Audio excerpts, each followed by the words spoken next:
convosco? Tudo bem com você? Vamos dar sequência aí aos nossos estudos, vamos falar sobre o capítulo 10 do livro de Levíticos. Hoje a gente vai ter uma sequência aí bem longa, porque os outros capítulos são bem mais práticos aí, os resuminhos, né? A profundidade deles. E vamos lá. O capítulo 10 vai falar sobre a morte dos 2 filhos de Arão. Arão tinha 4 filhos, né? Que foram aí separados, lembra? Por ofício do sacerdote. E 2 deles morreram, e o capítulo 10 vai falar sobre essa morte. Capítulo 9, no vídeo anterior, a gente concluiu falando a respeito do fogo que caiu do céu e consumiu ali aquele holocausto, aquela oferta que foi agradável ao Senhor. E a Bíblia fala que toda a congregação viu, foi visível a glória de Deus se manifestar, porque tudo foi feito conforme o desejo do coração de Deus.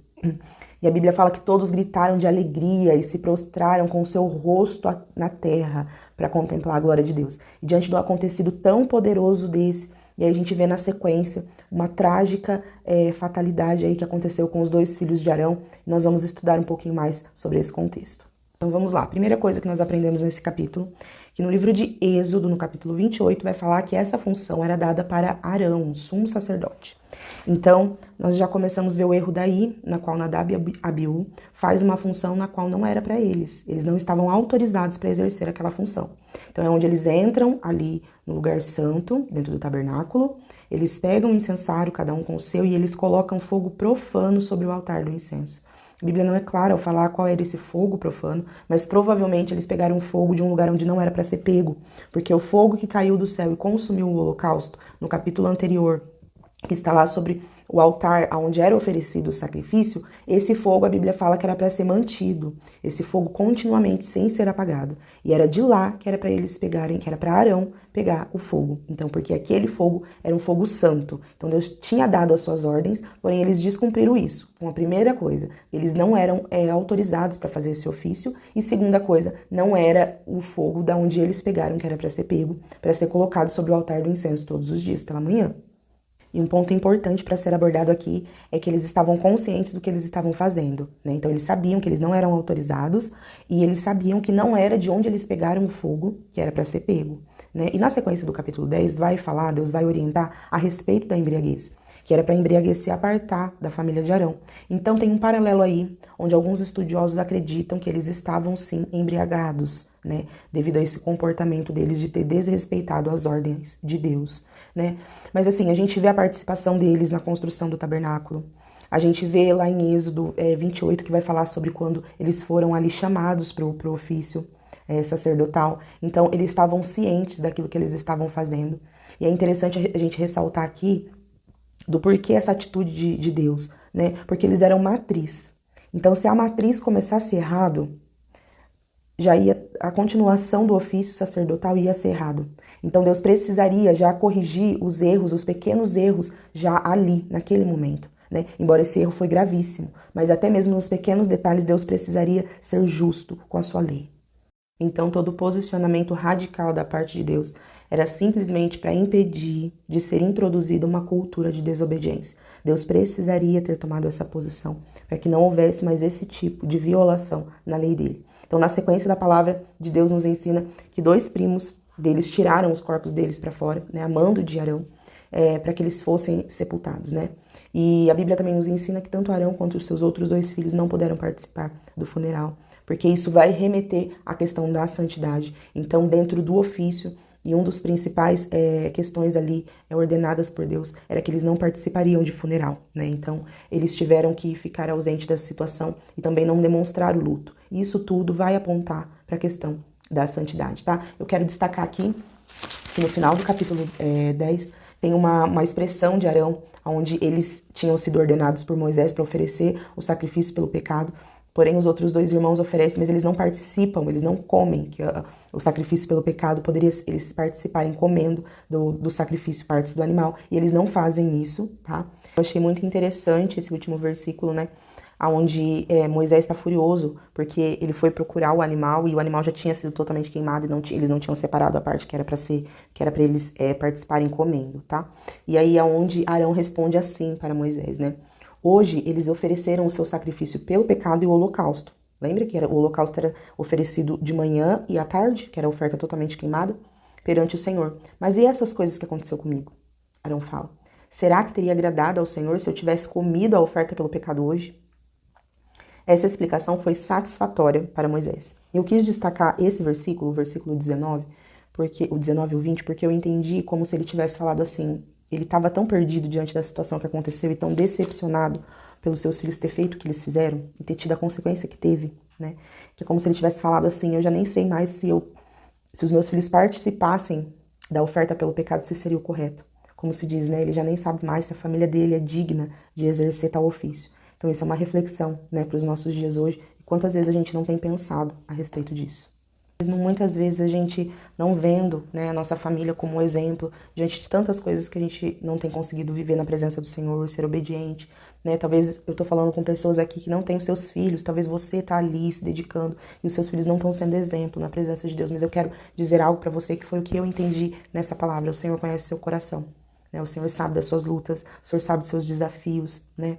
É necessário certas consequências e eu sei que muitas vezes é difícil para quem é pai, para quem é mãe, né? Ver ali a aprovação da parte de Deus em relação às escolhas dos nossos filhos. Mas eu vejo aqui que em momento nenhum o Senhor condenou a atitude de Arão e nem dos seus outros 2 filhos, porque Deus conhecia o coração dele. E Deus sabia o quão difícil estava sendo para ele seguir à risca todos os mandamentos diante de uma situação como essa, né? Então, assim, Deus conhece seu coração, Deus sabe das suas limitações. Então eu queria deixar essa palavra aqui, eu tenho certeza que Deus está falando com alguém, tá? Então assim, independente de como está a sua casa hoje, mesmo você vendo que a sua casa não está conforme a vontade de Deus, mas descansa no Senhor e só continue orando, o Senhor conhece o seu coração. Embora tenha sido uma situação muito difícil, Deus ele nos alerta a respeito dessa situação, de que nós não podemos oferecer nada em relação à obra do Senhor de qualquer forma. Qualquer tipo de trabalho que for ser executado na casa de Deus, na obra do Senhor, não pode ser feito de qualquer forma. O Senhor exige que nós ofereçamos o melhor e que nós estejamos preparados para tal ofício, independente daquilo que o Senhor nos chamou. Então, uma reflexão para nós hoje é como nós temos oferecido os nossos serviços, a nossa dedicação e como nós temos nos colocado diante do Senhor. Será que nós realmente estamos fazendo aquilo que o Senhor nos chamou para fazer? E quando o Senhor nos chama para fazer, nós temos feito da melhor forma? Nós temos agradado o coração dele? Que a gente possa refletir em cima dessa palavra, amém? Na continuação aí, vamos dar sequência ao capítulo 11, onde nós vamos falar sobre os animais puros e impuros, os animais que eles podiam e os que eles não podiam comer. Bom, esse capítulo nada mais é que falar sobre saúde e higiene, exatamente, eles estavam no deserto, não tinha estrutura nenhuma, nem de saúde e muito menos de higiene.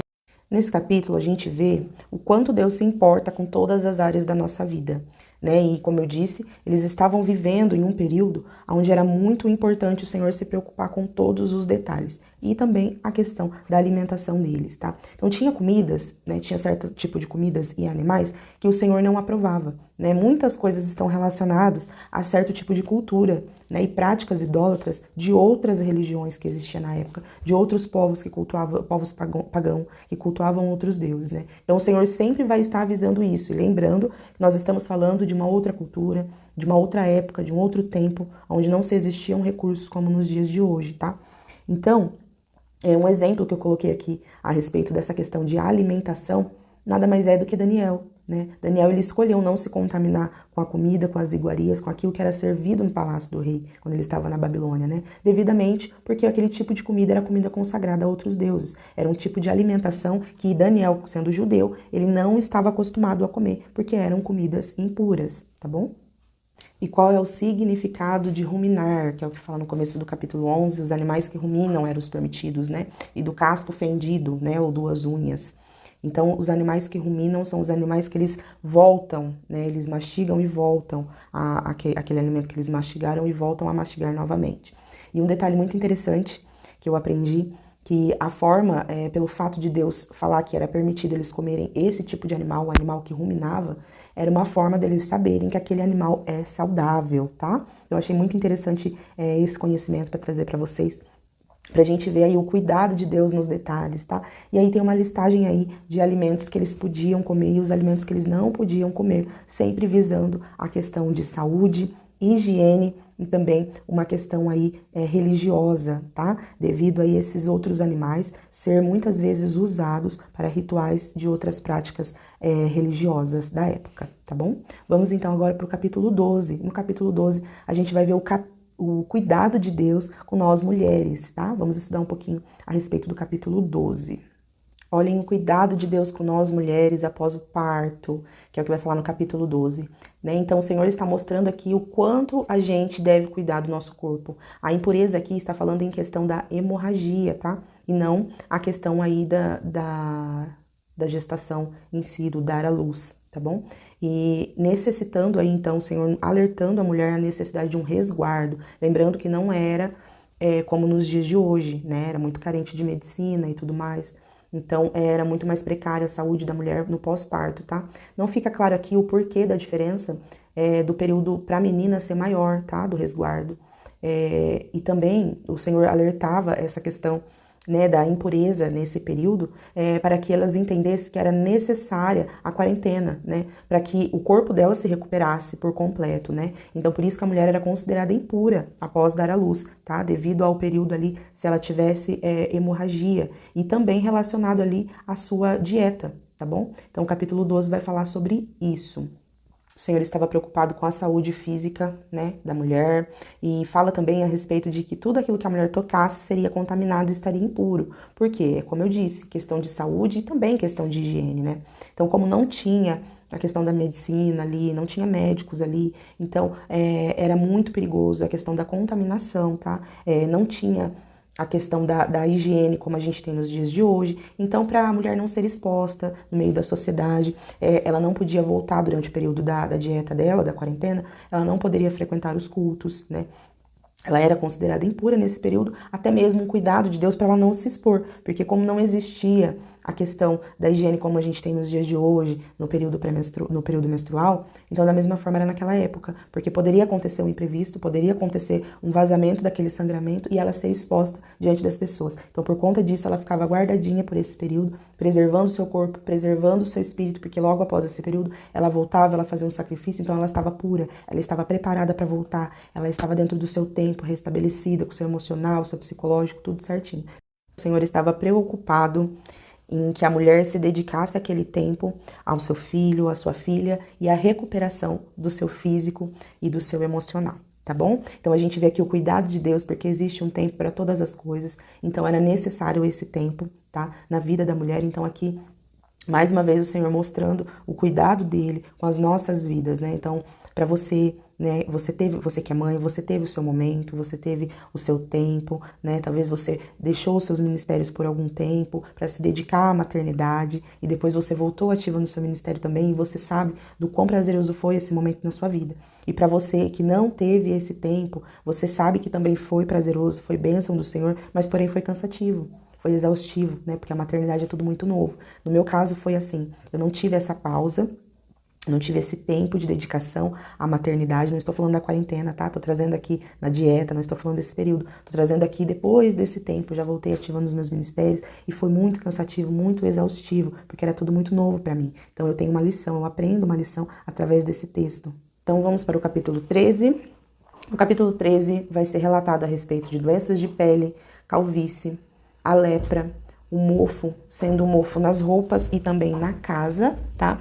E lembrando que o sacerdote, ele não era médico, mas porém o Senhor o orientou para que ele examinasse as pessoas para poder identificar. Então o Senhor fala para Moisés quais eram as formas dele identificar essas situações. Então, uma vez identificado, era necessário colocar aquela pessoa de quarentena. Por quê? Para que isso não fosse motivo de contágio para outras pessoas, até porque esses tipos de doenças de pele e essas outras questões são contagiosas, tá? Então esse era o propósito, né? Então não era uma punição para a pessoa doente, o isolamento, a quarentena, até mesmo ressaltando aí a questão da lepra, onde a pessoa tinha que sair para fora do acampamento e ficar num lugar distante, isolada ali das outras pessoas, não era punição para a vida daquela pessoa, mas o Senhor estava preocupado tanto com a casa quanto com as outras pessoas, porque uma vez muita gente contaminada, muita gente morreria, porque não tinha cura para esses tipos de doença, como a gente tem hoje em dia, tá? Então era um cuidado de Deus com aquelas pessoas.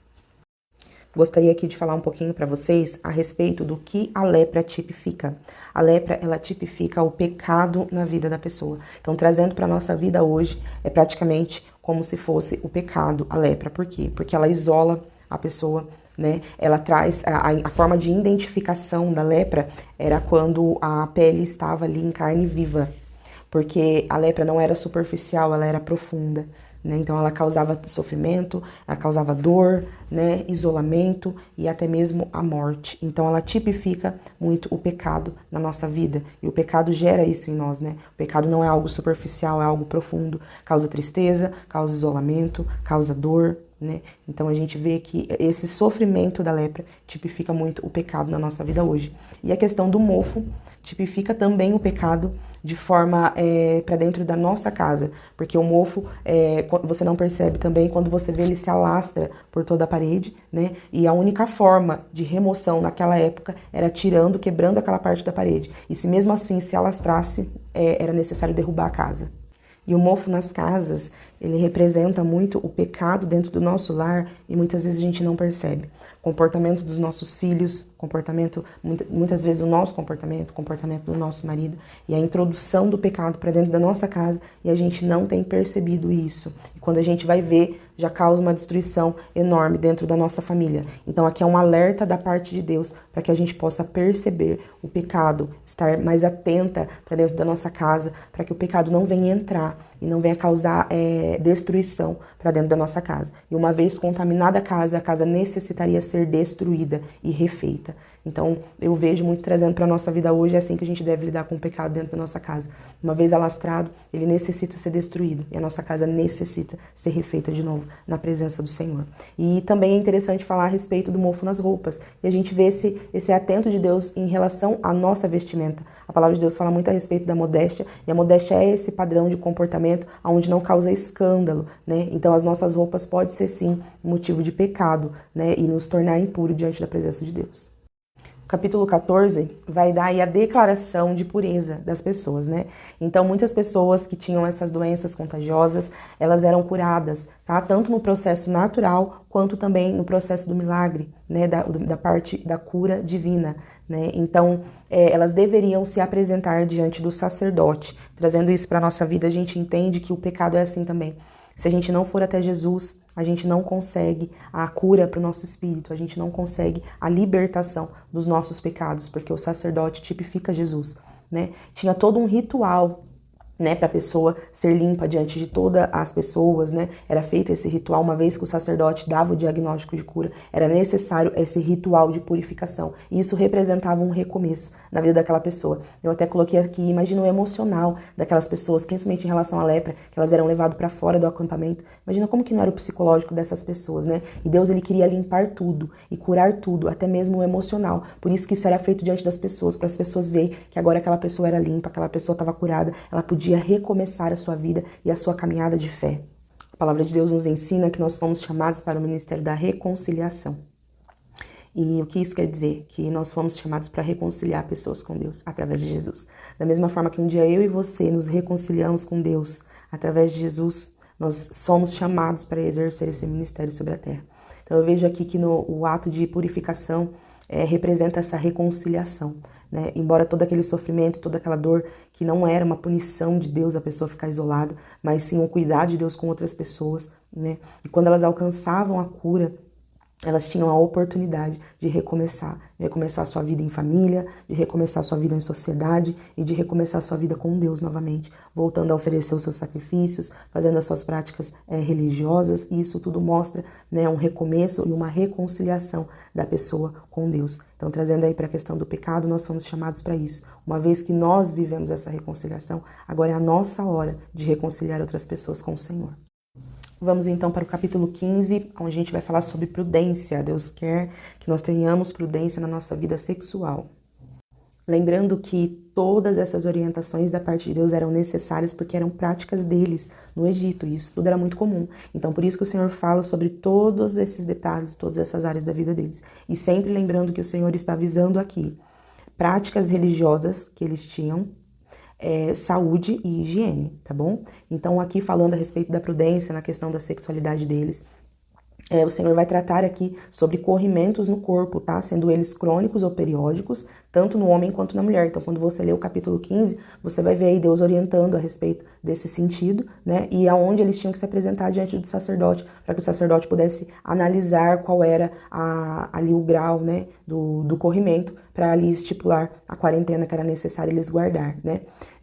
Do versículo 2 ao 12, provavelmente se trata de gonorreia, tá? O que está sendo tratado ali. E aqui Deus declara impuro devido à contaminação daquele corrimento, né? Lembrando aqui que não tinha tratamento, tá? Então, a declaração aqui de puro e impuro é por conta da contaminação, tá? Visando aí a saúde deles. E a menstruação também é a mesma coisa, em relação à higiene da mulher. Então, a questão da menstruação foi o mesmo que eu falei lá no capítulo 12, a respeito do pós-parto, né?